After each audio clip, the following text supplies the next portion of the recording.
ay para nag-iba. Yung mga tingin na nila ay para bang kakaiba, para bang meron laman at merong ibig sabihin na iwanan na kita at wag na kitang mahalin. Dahil sa mahal kita, hindi ko na lang pinansin yung mga sinabi nila ay kaya ko nang indahin. Dumaan yung ilang araw at ikaw ay nalamig. Kinausap kita pero di ko mang yung bibig. Sa mga tanong sa'yo ay ayaw mo sumagot. Tumalikod ka bigla abang ako'y nalulungkot. Pinikit ko ang mata abang kasama mo'y iba. Pinipilit ko naman talaga nakalimutan ka, pero di ko magawa dahil sa mahal kita. At ngayong limot ka na, humanap ka na ng iba. Hindi na kita kilala kaya ngayon magdusa ka sa pananakit mo sa'kin na hindi ko malabanan.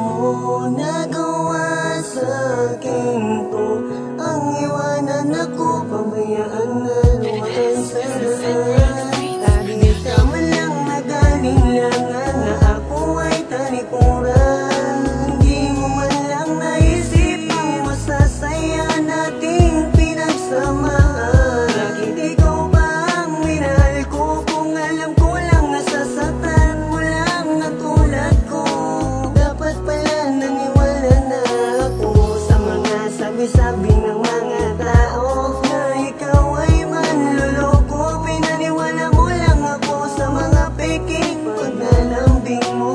Huwag kang mag-alala, kaya ko naman bumangon at sinusumpa ko. Mararanasan mo rin ang pananakit mo sa'kin noon.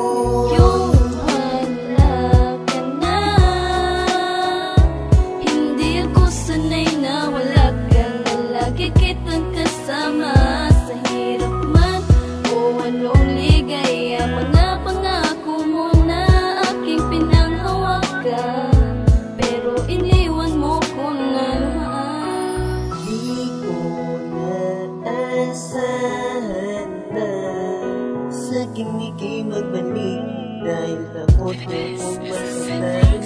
At ito na ang huling mensahe kong alay sa'yo, na mahal kita noon, huyo ka sa'kin ngayon. Dahil kinalimutan na kita at aking binaon. Binaon na nga kita sa limot hanggang ngayon. At natuto na ako sa katulad mong angal, at hindi na rin ako umiiyak sa may daan. Dahil ayoko na talagang balikan ng nakaraan. Nakaraang ayoko nang muling balikan ang nagdaan. Nagdaan na puro kasinungalingan lang ang natamo. Nakatulad ko sa'yo kaya ngayon tapos na ang maliligayang araw mo, bitch. Yes, ng buhay ko, tama na yung minsan mo akong niloko at naging tangan, naging sunod-sunuran sa lahat ng gusto mo. Kaya ngayon malaya ka na, hindi na kita gagambalain pa sa piling ng iba.